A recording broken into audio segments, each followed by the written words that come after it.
Hello and welcome to the Yak, the wide receiver podcast. I'm Big Italy 42. He is Josh Shepardson at BChad50. We're talking about the divisional round, of course, second round of the playoffs, whatever you want to call it.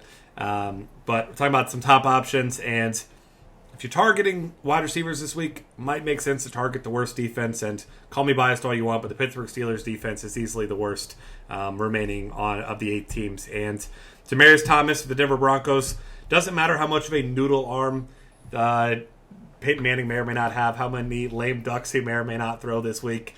You don't need that. We've seen this time and time again with Demarius Thomas. Short passes, wide receiver screens, slants, out routes, whatever it may be. Demarius Thomas, get the ball in his hands, and he makes plays down the field. And this is a Steelers secondary that doesn't tackle particularly well and doesn't cover or defend particularly well. So him at his size, his yardage after the catch ability, perfect for this podcast. Definitely, and I mean, it really kills me that Pro Football Focus no longer has their premium stats available to just everybody. I believe it's just restricted to certain media now. But Demarius Thomas, the last 3 years, was 1 through 3 somewhere on the yards after catch rankings amongst qualified receivers, because all the guy does is catch these short bubble screens and then break tackles and turn into a nightmare to tackle after the catch. And while it was Emmanuel Sanders who had the bigger game, both had big games against the Steelers just a few weeks ago, that was with Brock Osweiler under center. Osweiler has a stronger arm at this point, took more shots downfield that I don't think we're going to see from Peyton Manning. Sanders still a great play. I mean, he's borderline elite. He was a tough cut from this list. He did catch 10 of 16 targets for 181 yards and a touchdown.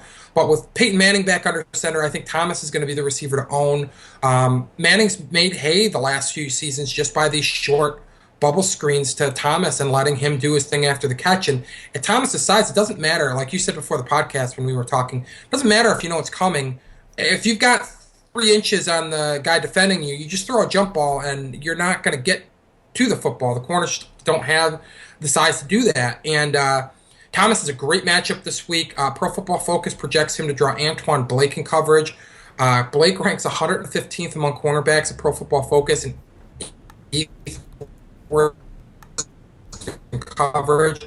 That is a much better draw than William Gay. Gay also an average-ish corner, but he ranks 39th at cornerback, and that's the draw that's expected for Emmanuel Sanders. So obviously a huge advantage for Thomas. Thomas has a great matchup according to Football Outsiders, as well as Pittsburgh ranked 27th defending number 1 receiver. So really like Demarius Thomas, and his price tag is not prohibitive at all to using him in FanDuel games or DraftKings games. Yeah, certainly you can fit pretty much anyone that you want this week. Doug Baldwin next up, and this is your, I guess I won't say off the radar type play. There's only 4 games on tap, but the guy that some people will be scared away from. Obviously, you've got Josh Norman as one of the best, if not the best cornerback in the NFL. But we've got Russell Wilson and Doug Baldwin, who have shown that they're one of the more formidable quarterback wide receiver duos in all of football recently. And I personally don't care at all about either one of these teams outside of a DFS perspective, but I cannot wait to watch this game. This is easily, I think, going to be the most fun game to watch this week. I expect it to be as well. I think you've got 2 really good defenses, but 2 really good offenses as well. And I don't necessarily think defense is going to rule the roost in this contest. I think you're going to see some points scored. I know you and I have talked before this podcast, before other podcasts, that it's not hard to envision these quarterbacks picking apart the good defenses because they can beat teams with their legs and beat them with their arms. But in the case of the Seahawks, I love Doug Baldwin. He's played so well from the slot. He's been a touchdown scoring machine. He caught at least 1 touchdown in 6 of the last 8 regular season games of the year, and he caught 1 in the first round of the playoffs. The only touchdown in that game in the frigid conditions in Minnesota. Going to get better conditions this week. I think you can give that Seattle offense, Russell Wilson, a pass. I mean, my God, they were playing, and I want to say at one point it was 20 or 25 below 0 with wind chill in Minnesota. I mean, just think about operating a shovel in that kind of weather. These guys are being catching and throwing football. It's not realistic to expect them to have clicked on all cylinders. They didn't. I'm going to give them a pass for that. And I think that the fact that Baldwin works in the slot is really going to help him in this game. Even if he does get Josh Norman shadowing him, it's a different animal guarding a receiver from the slot as opposed to guarding a number 1 receiver outside, like most number 1 receivers are. You don't have the aid of that sideline.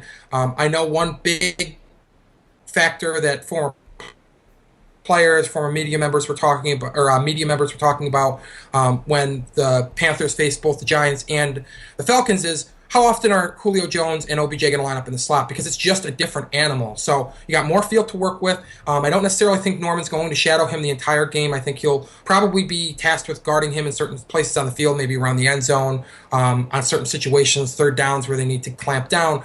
But Cortland Finnegan's the guy that Pro Football Focus has lining up opposite Baldwin in the slot, and that's a much, much better matchup as Finnegan grades out as a below average corner.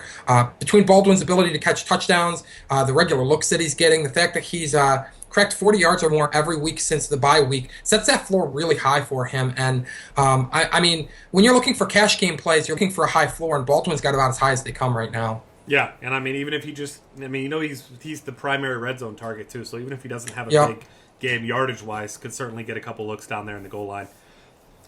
Michael Floyd next up, speaking of big targets here, this is a guy that, obviously Carson Palmer loves this guy. He's got huge upside. He's got a nice safe floor as well because he gets a ton of looks. And, this is a Packers team that this team absolutely dominated last time out. And the Packers are not that great defensively, really, in any way, to be kind about it. And Michael Floyd, you got to love that big target, especially in the red zone. If I'm the Packers, I'm worrying more about guys like Larry Fitzgerald, the guys who are the proven guys who have had success in these spots before, and guys like Michael Floyd. I'm not saying he's going to just completely go unnoticed, but I'm more worried about Larry Fitzgerald and his savvy veteran moves beating me. So I think that Michael Floyd could definitely have some big upside for pretty cheap.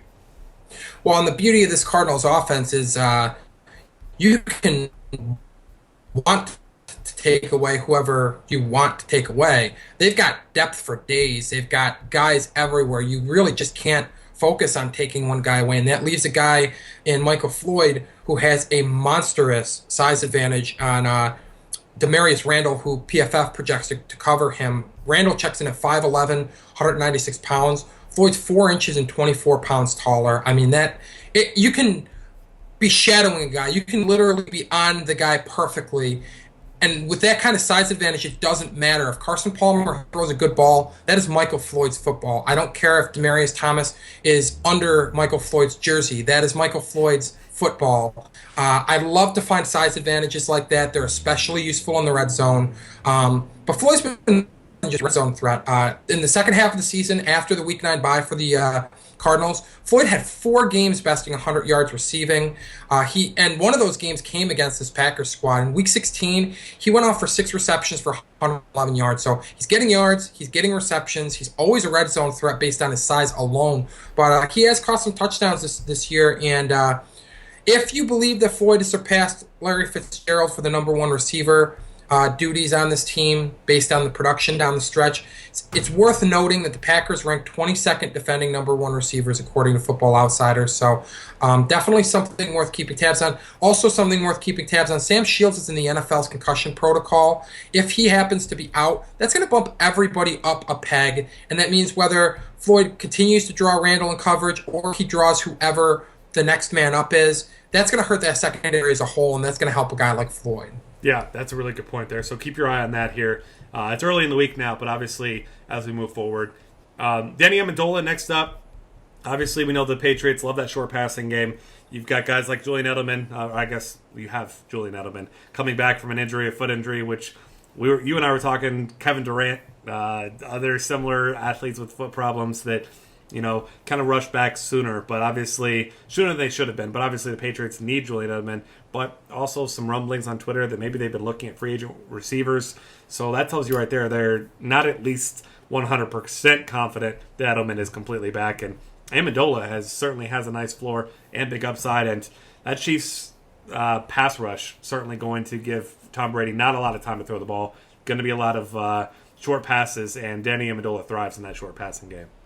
Yeah, and the Edelman factor is kind of a double-edged sword way. If Edelman comes back and he performs at a high level, that means that Amendola becomes a third option that teams just can't squat on. You can't just take away the short passing game. You have to worry about Edelman beating you deep. You have to worry about Gronk beating you up the seam, and that leaves Amendola wide open in on the short passing game because you just can't sit in the middle of the field and take away that short passing game. Conversely, if Edelman doesn't come back and play at a high level, Amendola is really the second man in the pecking order behind Rob Gronkowski, so the volume is going to be there. So either way, I like Amendola this weekend, whether Edelman's playing at a high level or whether he's not.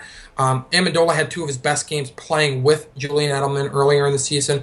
Week 6, he went for 7 receptions for 105. Week 7, he caught 8 passes for 86 yards and a score. So they've played well together. Amendola, not a big touchdown guy, but as you noted, New England really likes using their short passing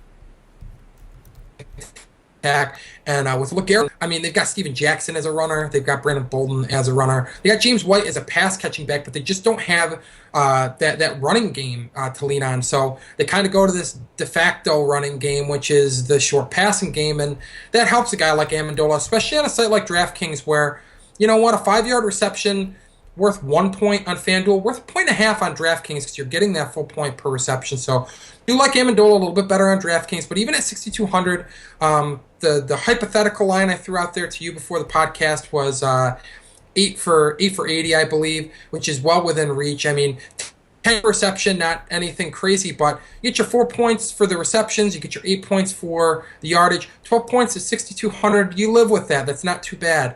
But yeah, not a big touchdown threat, but I love the opportunity for volume of work here. And if Edelman does come back and play at a high level, this offense was unstoppable with him early in the season. That is going to help all parties in that offense. So definitely like Amendola this week. Yeah, that's a really good call there. Next up after him, GPP plays, we got Larry Fitzgerald. Obviously, we kind of mentioned this situation and him earlier a little bit against Green Bay Packers, but most likely the most savvy veteran of any wide receiver on any team really playing this week. And we've seen him come up huge in playoff runs before. Carson Palmer, arguably the most consistent quarterback of any of the quarterbacks that are on this slate. Sorry, Tom Brady and Cam Newton, but we're talking as far as just very good every single week. It's been Palmer. And Fitzgerald, I mean, he's a red zone threat. He can, not really the deep threat. That's more of the John Brown thing now and Michael Floyd at times, but he can be that. And, you know, one big play down the field to Larry Fitzgerald. We've seen his monster upside a couple times this year. So it's hard for me to look away from proven commodities like Larry Fitzgerald this week. Yeah, and I love his price point. The fact that he is expensive-ish. I mean, he's the fifth most expensive receiver on DraftKings, third most expensive on FanDuel. That puts him priced ahead of Emmanuel Sanders on both sites. His ownership's probably going to be half of Emmanuel Sanders' ownership rate or less, just based on the price difference alone. But also the fact that Fitz has been good down the stretch, but not great. We haven't seen any big yardage outputs in quite a few weeks. Last 5 games of the year, his high water mark for receiving yards was 55. He hit that in Week 13 and Week 17. But he did score touchdowns in each of the last 2 games. One of those was against Green Bay. And he does project to grab Casey Hayward in coverage. Hayward, very good cornerback, graded 21st at Pro Football Focus. He's just 5'11", 188. Fitz is 6'3", 225. That quick math, 4 inches and 37 pounds. Doing math on the podcast, everybody loves that. But 37 pounds and 4 inches, that is just unbelievable size gap between the two. And it's no wonder he caught a touchdown in that first game. Good luck matching up. You have no one to match up with him in the red zone. But I think that we could also see some of the yardage that we saw earlier in the season. Keep in mind, Fitz is 32 years old, and I think he's going to benefit more than his receiver teammates from that bye week that the Cardinals earned, maybe the short game that he played in Week 17 when they got drubbed as well. Going to get some fresh legs because he played at a very high level early in the season before, the wear and tear of the NFL season got to him. And again, he still played well down the stretch, but I think this layoff could end up benefiting him more than anybody in this playoff round. Yeah, I agree with you there. Last up, GPP dart of Devin Funchess. Obviously, we mentioned how we think this could be an exciting, potential high-scoring game. We've got Ted Ginn, who hasn't been completely healthy recently. I'm not sure what his status is completely. I think he's just listed as questionable as of right now. But Funchess, another one of these guys that's a big target. He's been a red zone threat at times and did have a big game, one big game really. But this is a Carolina team that needs as many offensive weapons as they can get, and he certainly has, if nothing else, the physical tools to be a legitimate weapon in this matchup. Yeah, in a lot of ways, it's a physical tool is dart throw. So I like the way that you put that. He's 6'5", 230. He's listed as a fourth receiver behind Ted Ginn, Philly Brown, and Jericho Cotchery on PFF.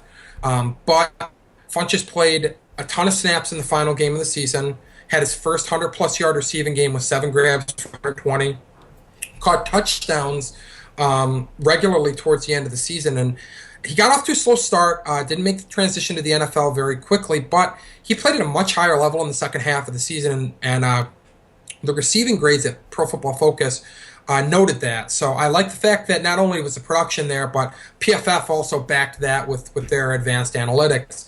And caught 4 of his 5 touchdown passes in the last 8 games of the year. And I think at worst, you're looking at a guy that, even if he's not in there all the time between the 20s, even in 3 receiver sets, once you get inside the red zone, he's going to be on the field, because you'd be foolish not to have a guy that's a skyscraper out there giving you another matchup problem in the red zone. So at his price on FanDuel, 5,300 and 34 on DraftKings, not a bad dart throw to hope that he catches a touchdown pass.